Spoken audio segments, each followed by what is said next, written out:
In my previous life, when the tunnel collapsed, my fiancé, who was the captain of the rescue team, left his first love behind and came to save me first.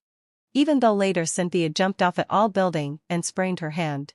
Blake just kissed my forehead and said, "Fortunately, hadn't Paulfeldly. You're okay." It wasn't until the night of our wedding that he took me to an abandoned warehouse. He personally severed my tendons in the hands. And also used a golf club to shatter my bones bit by bit. Only then did I realize that he had been regretting coming to save me first all these years. "You weren't going to die while hiding in the emergency shelter. Why did you call me?" "Cynthia is a doctor. Do you know how much a sprained wrist can affect her career?" He frantically swung the golf club and turned me and the baby in my belly into a mass of minced meat. When I opened my eyes again, I was back on the day the tunnel collapsed. Chunks of soil were falling, and dust filled the air. While dodging the stones falling from above, I took out my phone and dialed the rescue hotline. But as soon as I failed to get through, I immediately gave up. Because the person who joined the rescue team for me had already gone to save his falsely depressed first love. I dialed another number. "Sister-in-law. I didn't expect that you would really call," just like Blake said. The person who answered the phone was my fiancé's apprentice and also his cousin. "Hugo." I covered my nose and mouth. "Hugo. The tunnel on my side has collapsed. Can you send someone to rescue us quickly? Be careful." As soon as the words were out of my mouth, I was pushed away from the place where I had just been standing. And the place where I had just been standing now had a large pit knocked out by a huge wooden post. The dust that was stirred up made me cough continuously. But the contemptuous voice on the other end of the phone didn't seem to feel the urgency of the situation here at all. "Sister-in-law. Your acting skills are quite good. Blake has already told me. He said that you would call the rescue hotline because of jealousy and try to stop him from rescuing Cynthia. I know that their relationship is a bit too close. But when it comes to matters of life and death, you can't be so irresponsible." I was taken into the underground emergency shelter by the students. Sharp pains began to hit my lower abdomen due to the strenuous exercise. After coughing several times, I finally got a chance to speak. "I'm really not lying to you. Something really happened here. And I'm also pregnant with your brother's child." I'm feeling very uncomfortable in my belly now. I thought that saying this would increase the credibility of my words. But unexpectedly, the person on the other end of the phone was even more disdainful. "Sister-in-law. Stop making things up. Everyone knows how dangerous underground surveys are. How could anyone go into the tunnel while being pregnant?" Okay. I won't talk to you anymore. If I waste the police force for you again, Blake will scold me to death." After saying that, Hugo hung up the phone without delay. It's true that no one would go into the tunnel during pregnancy. Except for me. A stupid woman who believed Blake's words. Wanted to earn more money. And build a home with him as soon as possible. I also didn't expect that I would be reborn at this moment. In my previous life, the tunnel also collapsed. At that time, I didn't hesitate to call the person who told me that he would join the rescue team so that he could get me out of danger at the first moment. He also came to rescue me at the first moment. But just because of this, he left his phone at the base. Because he didn't receive the help call from his first love who suffered from depression. She jumped off a tall building and sprained her wrist.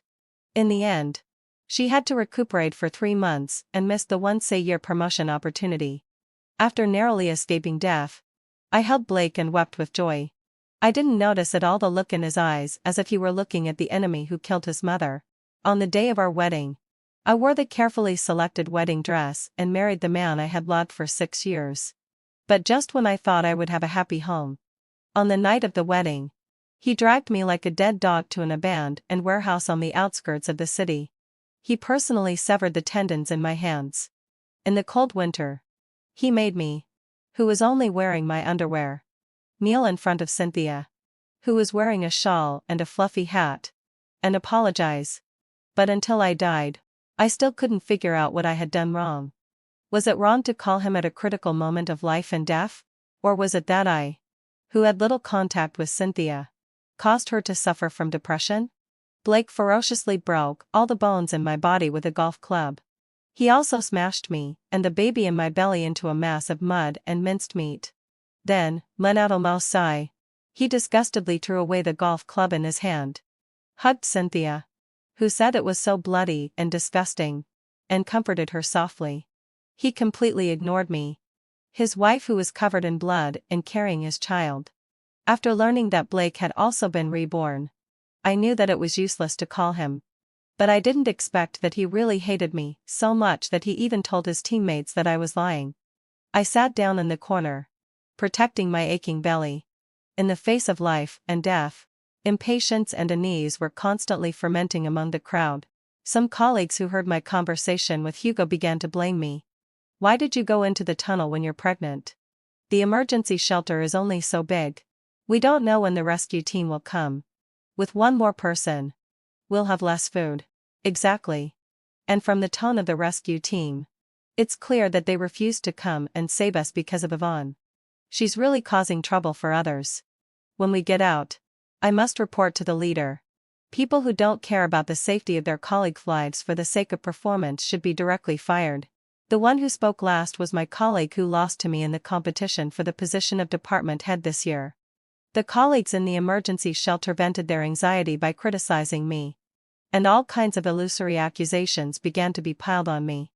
Only my student, Sunny, came out to defend me. Why can't a pregnant woman go into the tunnel? The company's regulation is that maternity leave can only start after 8 months. If my teacher doesn't go into the tunnel, is she going to be fired for absenteeism? Also, there is an automatic alarm device in the tunnel. Even if the rescue team doesn't believe my teacher's words, the machine will automatically report when it detects something abnormal. Okay? Sunny stood in front of me and argued for me. But the continuous sharp pains from the convulsions in my abdomen not only made my hands and feet cold but also took away my strength to speak. My perception of the outside world was like being covered by a layer of fog. The sound of the argument, the rustling sound of the soil falling, and the barking of the rescue dogs all drifted further and further away from me. Obviously, with the leader's appreciation for me. Even if I violated the company's regulations and took maternity leave in advance, the leader wouldn't say anything to me. Obviously, hadn't so still I'd say. Blake wouldn't let me go into the tunnel during my period before. So why on earth did I still go into the tunnel? It seemed that it was because Blake said he wanted to work hard to make money and give me a home. But I thought that a home should be built by all family members together. And I didn't want him to be so tired. So I wanted to go into the tunnel a few more times while I still could to share some of the pressure for him. Then when did Blake gradually stop caring about me going into the tunnel? It seemed to be when our company's project just made great progress last year. After work, I excitedly took the bonus and wanted to take him to buy a watch. We had taken a fancy to a watch when we were shopping in the mall before. But it was really too expensive for us who had just graduated. But now it was different. I finally had the ability to buy that watch for him. But when I ran to the rescue base full of anticipation, what I saw was him holding the delicate and boneless Cynthia and passing me by as if I didn't exist. I chased after him and wanted to ask what was going on. But he irritably pushed me to the ground. Don't stop me. Cynthia is injured. And I need to take her to the hospital for treatment immediately. The team member on duty beside us looked at me with a strange look. My elbow was scraped by the rough sand, and a burning pain kept coming from the palm of my hand. My lumbar spine, which had been protesting due to working for several days in a row, also twitched and went numb because of the unexpected fall to the ground. I sat on the ground in a daze and watched as Cynthia pretended to be worried and said, "Blake, put me down quickly. Yvonne seems to be injured." But Blake still didn't look back at me. He just soothed Cynthia tenderly. Then he said in a cold tone, "I fall won't kill her. It's her own fault for getting in the way. You are more important. You are a doctor. And your hand is scratched by a branch. You mustn't be careless." Where Blake couldn't see, Cynthia gave me a triumphant look. Then she buried her head in Blake's neck and acted coquettously. The barking of the rescue dogs was getting closer and closer to me. A warm liquid kept seeping out from my lower body. And I seemed to be lifted onto a stretcher. After getting out of the tunnel, my ears were filled with the sirens of the ambulance and the police car. In a trance, I seemed to see Blake calmly unscrewing the thermos and handing it to Cynthia in the ambulance. Then, hadn't fulfilled my sigh. Under Hugo's urging, he walked towards the tunnel impatiently. Sunny knew about my relationship with Blake. As soon as she saw Blake, she rushed up and slapped him. Brute. Her hands were shaking with anger. Why didn't you answer the phone when my teacher called you? Your wife was in a life and death situation. But you still had the mood to unscrew the thermos for an irrelevant person. A person who had only known me for 2 months was so worried about me.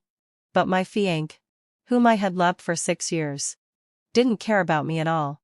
He even feared that I wouldn't die miserably enough and told his team members not to believe my words. Blake roared angrily, "Are you crazy? She's not dead yet. Is she? Why are you, an outsider, more anxious than me? People who don't know might think she's already dead. But I actually hope she can die quickly." Even though I had already seen how cold-blooded and heartless Blake was. But for me, from getting married to being beaten to death by him, and then to getting out of danger now, it had been less than 24 hours. Hearing his heartless words with my own ears, I was still deeply hurt by him. Hugo beside us couldn't stand it anymore.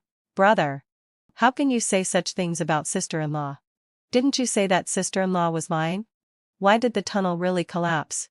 If it weren't for the automatic alarm device in the tunnel, do you know how serious the casualties would have been this time?" Other colleagues who had survived also began to criticize him one after another. "So that's you, Blake. How could you abuse your power to prevent the rescue team from coming to save us? Do you know that we almost died?" "Exactly. Is the rescue team yours alone? I'm going to complain to your leader. I pay taxes every month. And it's not to support someone like you." Blake was left speechless by the scolding. After all, it was indeed him who abused his power and stopped the rescue team's action. Cynthia, who had been sitting in the car, also ran over at this time. She protected Blake tightly. "That's enough. Stop blaming Brother Blake. He's a hero. He was late because he was trying to save me. Besides, I'm a doctor. I can see that you're all full of energy. And Sister Yvonne isn't unconscious either. She's just bleeding a little and has some minor injuries. No one died. The rescue team has worked so hard. Why are you still being so aggressive? You really don't know how to be grateful. How dare you hit me?" Cynthia covered her face and looked at Sunny in disbelief. Sunny rubbed her wrist. "I'm hitting you. What do you mean by, no one died? Does something have to happen until someone dies to be considered a serious matter?" And at this time, the nurse also stepped forward. "Cynthia, can't you see that the patient has suffered very serious internal injuries? With this amount of bleeding, it can't be just a minor injury at all." After my colleagues beside me were safely rescued, they no longer targeted me. Instead, they all retorted back at Cynthia and the man with her. It's really a rare sight. A doctor doesn't even have this basic medical ethics. Even if it's just a minor skin injury, it can't be downplayed like this. Right? Hey, heading Philsylwand session. But don't you think that guy looks a bit familiar? I seem to have seen him in Hugo's WeChat moments. He seems to be Hugo's fiancé. He has come to pick up Hugo before. What about that woman who keeps giggling? Is she his sister or the other woman?" Cynthia and Blake were so embarrassed that they didn't know where to hide. Cynthia had already started to hide in Blake's arms. But I didn't have the strength to continue enjoying their embarrassed expressions. The boundless darkness engulfed me. In fact, I could feel that Blake once loved me. In the past, whenever he was on vacation, he would wait for me to get off work at the company gate. During my menstrual period, he would also patiently rub my stomach for me. Whenever it was the anniversary of my parents' death, he would also arrange all the matters and sacrificial offerings in advance, and accompany me to stay there for a whole day. So when did things start to change? Probably from the time when I was hospitalized due to severe pain during my menstrual period. But he went to find Cynthia despite my pleading. The next day, he brought Cynthia to the ward to see me. Cynthia, who suffered from depression, had a glowing face. While I was in a mess because I had been vomiting all night, she timidly hid behind Blake, as if I were a fierce woman who would tear her apart. Before I could open my mouth, she directly knelt on the ground, screaming and begging for mercy. "Ah, Sister Yvonne, I really know I was wrong. I deserve to die. I deserve to die. She slapped herself wildly. Brother Blake is your boyfriend. I shouldn't have gone to him. Even if I were dying, I shouldn't have disrupted your time together. Woo woo woo. I know I was wrong. Please don't blame Brother Blake. If you want to hit someone, hit me instead. Cynthia apologized to me pitifully. But I hadn't even said a word. But there were people who believed her. He pulled Cynthia up from the ground and gently wiped her tears with a tenderness look. Don't cry. My heart breaks when you cry. It's not your fault. Then, what out a lull sigh. He turned to me and shouted angrily. Why are you scaring Cynthia? Don't you know she's already depressed because of you? Since that time. In Blake's eyes, I had completely become the evil woman who bullied the Snow White. Cynthia added me using her alternate account. Every 2 or 3 days. She would update the sweet daily life between her and Blake on that account. Sometimes it was a photo of them happily catching dolls together. Sometimes it was the tulips that Blake gave her. Sometimes it was the lucky bag that Blake sewed for her with his own hands. I looked at the only photo of me and Blake as my profile picture. And I started to quarrel with Blake frequently. But every time, Blake seemed unable to feel my emotions. After every time I questioned him, he would just sigh wearily and say, There's nothing improper between me and Cynthia. If you think like this, I can't do anything about it. Also, can you stop prying into our lives like a perverted viewer? It's really disgusting. It turned out that Blake's lack of love was so obvious. Indeed, it's easy to be confused when you're involved in the situation. But I'm someone who has died once already. In this life, I won't crave things that don't belong to me anymore. It's just my poor child. By the way, how's my child? As my consciousness returned, I suddenly sat up. Ignoring the pain of the infusion needle on my hand breaking the blood vessel, I moved my hand to my abdomen. But the moment my hands touched my abdomen, it was like a bolt from the blue. It seemed that nothing could be more devastating than this for me. My eyes were sore and swollen, and the pain from the depths of my soul overflowed. There was a faint sobbing sound beside me, but I couldn't spare any attention for it. My hand hanging by my side was trembling. I pulled up, and I understand your pain. You and Blake are still young. You will definitely have children in the future. It was Blake's mother. I didn't have the strength to pull my hand back, but my closed eyes already showed my attitude. But before I could be sad for too long, the door of the ward was roughly pushed open. Blake pointed at me with an unhappy expression and shouted, Yvonne, what are you pretending to have a miscarriage for? It's just a minor skin injury. Is it necessary to lie in the hospital for 3 days? I didn't have the mood to argue with him and ignored his harsh words. But someone couldn't stand it. You unfilial son. Blake's mother directly slapped him. And it was obvious that she used a lot of force. She pointed at Blake's nose with a trembling hand and cursed. Do you have any conscience at all? Cynthia touched Blake's face with a tenderness look. You shrew. How could you? Before she could finish her words, she was pushed away by Blake. Then, Blake directly slapped her backhand. Who allowed you to talk to my mother like that? Cynthia had indeed become a bit arrogant. Blake's father died early. His mother washed dishes for others to raise him. She earned 1 dime for washing 3 dishes. She raised him by washing dishes one after another. So he didn't allow anyone to say anything bad about his mother. Before the engagement, he also made sure several times that I would treat his mother well before he agreed to get engaged to me. Cynthia was slapped and hit the door. With red eyes, she looked at Blake in disbelief. You hit me? A trace of panic flashed in Blake's eyes, and he raised his hand to pull Cynthia. Stop. Try to move and see. Blake immediately stopped and then looked at his mother helplessly. Mom, what on earth is going on? Blake's mother was so angry that her lips kept trembling. You ask me what's going on? What were you doing when Yvonne called you for help? What were you doing when she had a miscarriage? It's bad enough that you didn't come to visit her when she was in the hospital. But you actually dared to bring your mistress here to provoke her. Do you want to make me so angry that I die before you feel satisfied? Blake was originally a bit flustered, but after hearing his mother's words, he actually let out a sigh of relief. So that's what you're talking about, he said casually. Mom, you don't know how good Yvonne is at pretending. Cynthia stood at the door, feeling a bit at a loss. She grabbed Blake's hand, trying to make him stop talking. But Blake didn't even look back. Cynthia has even shown me her medical records. Yvonne wasn't pregnant at all. How could she have a miscarriage? Cynthia hid behind Blake, looking at me. Her expression instantly changed from vicious to pitiful. She knelt down beside my hospital bed with a thud and grabbed my hand. Could it be that Sister Yvonne was really pregnant? Then what about the child now? I pulled my hand back with a look of disgust. Then I directly waved my hand to interrupt her. Blake frowned and stood there in a daze.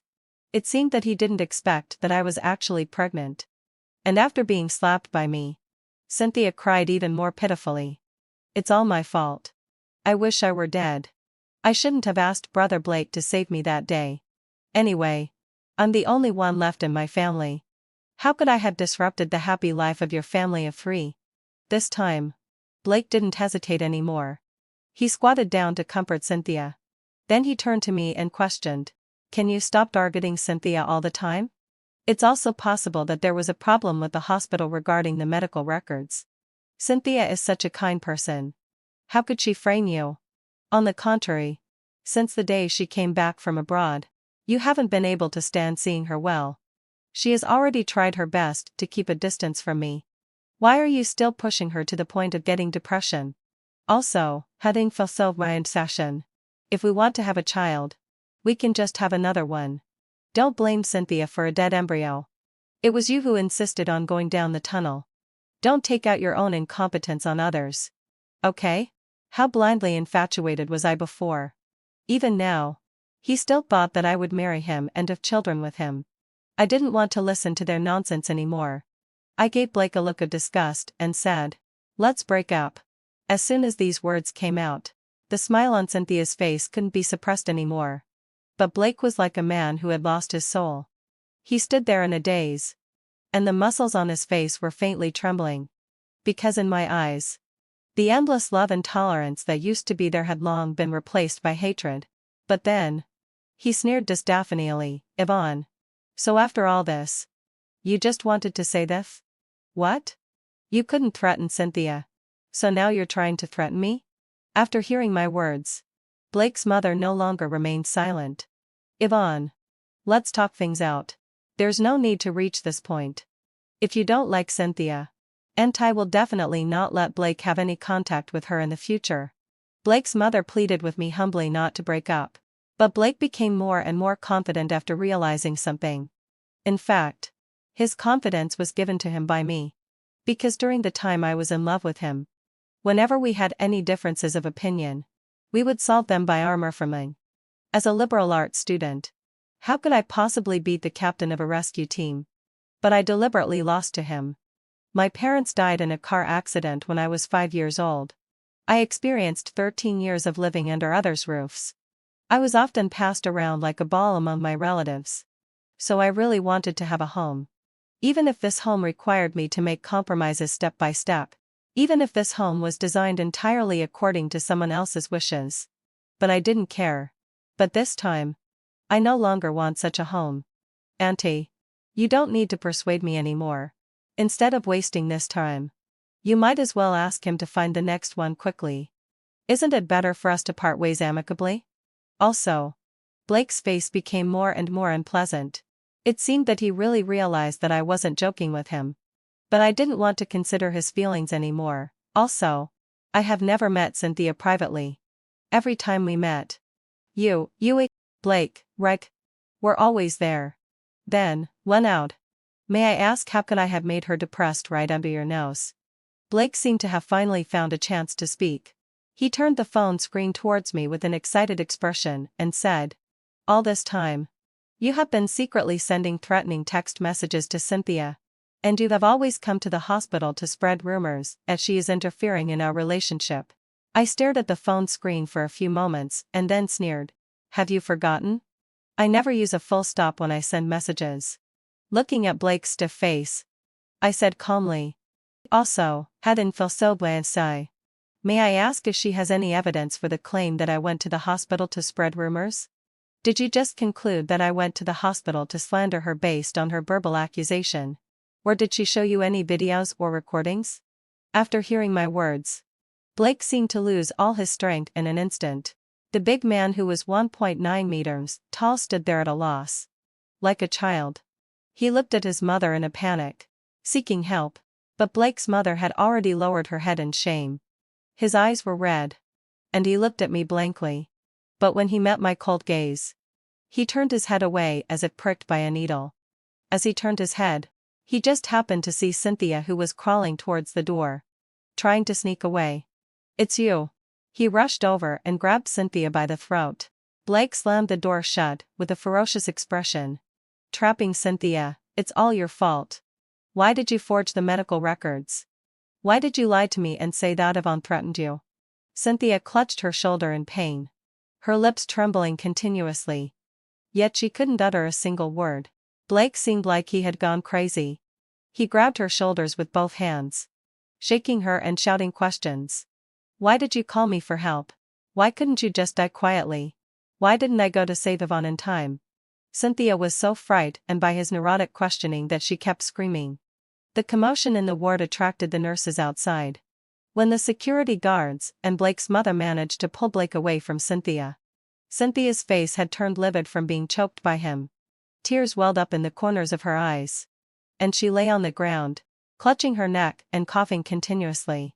But Blake no longer leaned over to comfort her with the same tenderness as before.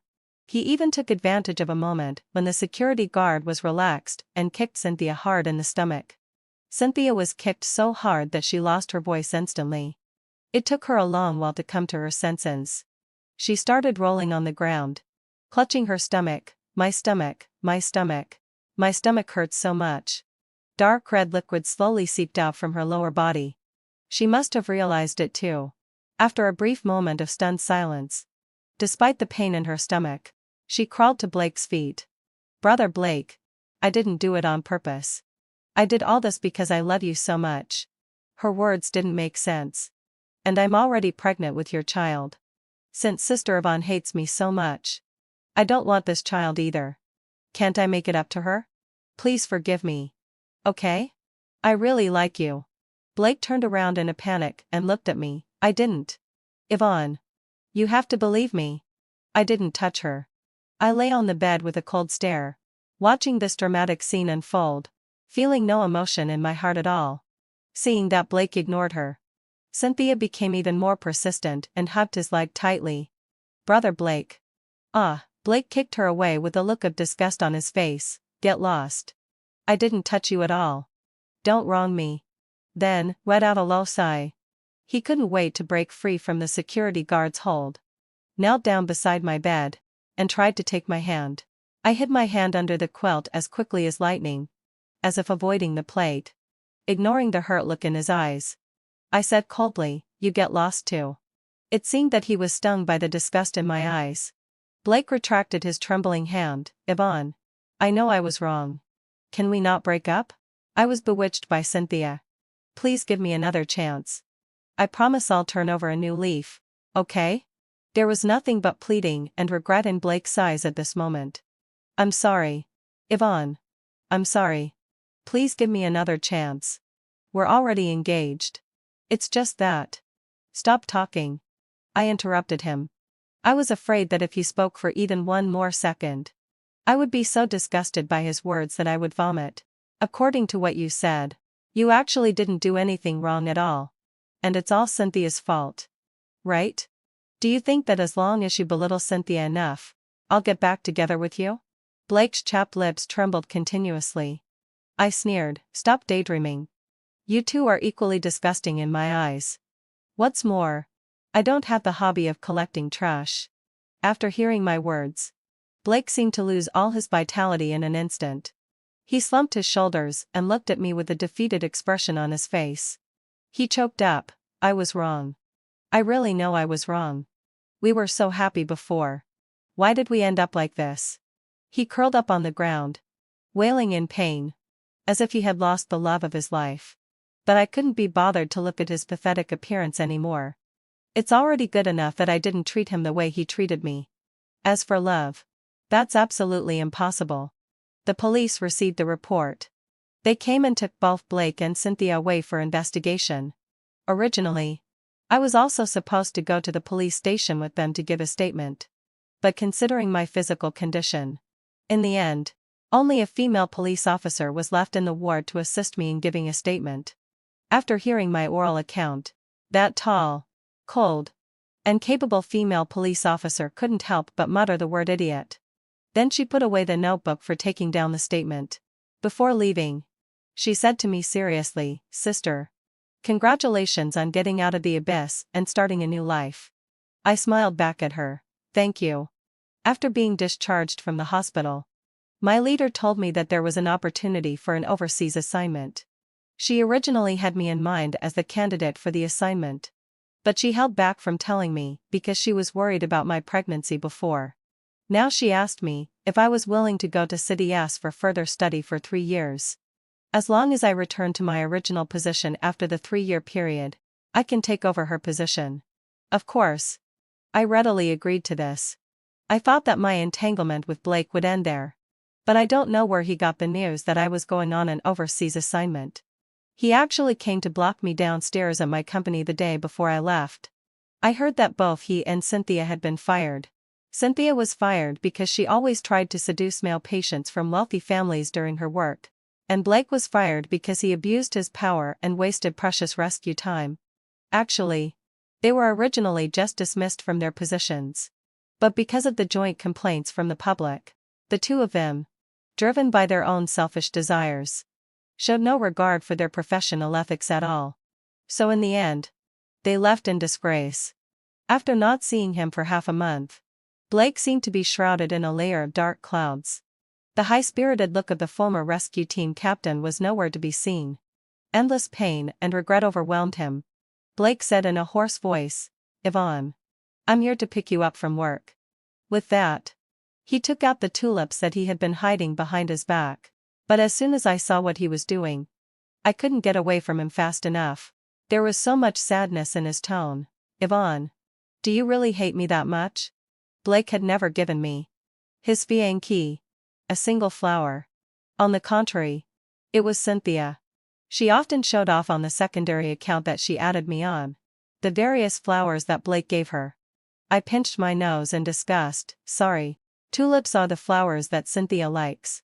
I ignored his heart, it seemed on the verge of breaking. "Also, I'm severely allergic to tulips." Blake's face turned deathly pale in an instant, and his whole body began to sway unsteadily. He was silent for a long time. It was so long that I almost called the security guards to drive him away. He dejectedly threw the flowers into the trash can and forced a very ugly smile at me. "Please have one last meal with me? I've already reserved a table at the restaurant. We always couldn't bear to eat there before." I opened my mouth to refuse. But he seemed to be able to predict my action. Before I could speak, he quickly added, "I've already paid the down payment for the house for you. After we finish this meal, that house of ours will be fully transferred to your name. I'm sorry. Consider this as my compensation to you." A fool would turn down free money. In the end, I still had dinner with him. To be precise, I was eating, and he was watching me eat. He was quite sensible. He just quietly watched me throughout the whole meal. He didn't say anything to make me feel sick. After the meal, Blake did give me the contract. But just as I was about to leave in a taxi, he couldn't help but say something. His voice was mournful and hoarse. "You were reborn too, right? I'm sorry. I've hurt you into lifetimes." In response, I rolled up the car window and told the driver to drive quickly. What's wrong with him? If a simple sorry could solve everything, what would we need the police for? The next day, having fulfilled my obsession, I went to the cemetery to bid farewell to my parents. And I took my luggage and flew to City S to start a new life. Side story: I didn't expect to receive a call from Blake's mother. The 3-year period had long passed, and I had returned to this city. I just hadn't contacted any of the people who had made me sad in the past. When I received the call from Blake's mother, I was standing in front of the floor-to-ceiling window, playing with the Venus flytrap I had newly adopted. "Yvonne, how have you been recently?" Actually, I didn't have much desire to chat with her. But since she had treated me quite well back then, I didn't hang up on her directly. Not bad. What's the matter? She didn't answer immediately. She hesitated for a while, before finally speaking hesitantly. Actually, Auntie has known that you're back for a long time. But I didn't have the nerve to bother you. Do you remember the car accident you had 3 months ago? This city isn't that big. So I wasn't too surprised that she already knew I was back. What really surprised me was how she knew about the car accident I almost had 3 months ago. At that time, the 2 cars involved in the accident just narrowly missed my car and then crashed straight into the river. Yeah. Blake's mother's voice started to turn hoarse and choked up. Blake and Cynthia also knew that you were back. Since that incident, Blake has completely broken up with Cynthia. But she wasn't willing to give up. So for the past 3 years, she has been constantly fooling around with men while still pestering Blake. Until that rainy night 3 months ago. After she learned that you were back, she actually wanted to drive and die with you. But Blake discovered her intention. So he directly crashed her car into the river. The dash cam recorded that after Blake fell into the water, the first thing he did was to hold on to Cynthia and prevent her from floating up. After she suffocated to death, he even tied her to a rock at the bottom of the river. After that, he directly went to the police station to turn himself in. Sister-in-law, I didn't expect you to be just like what Blake said. You actually called. It's just that tomorrow is the day of Blake's sentencing. He's been insisting on seeing you in prison. So can you spare some time tomorrow and go to see him one last time? By this time, Blake's mother was already sobbing uncontrollably. Where you can just give him a call and say something to him. But I didn't move. I just calmly waited for the crying on the other end of the phone to stop, which was getting louder and louder. After the crying gradually subsided, I stopped playing with the Venus flytrap. I won't go. I have no relationship with him anymore. During the years I was with Blake, Blake's mother really treated me like a daughter-in-law. So before hanging up the phone, I added, if you run into any trouble in the future, you can still call me at this number. With that, I didn't hesitate any longer and hung up the phone neatly. The end.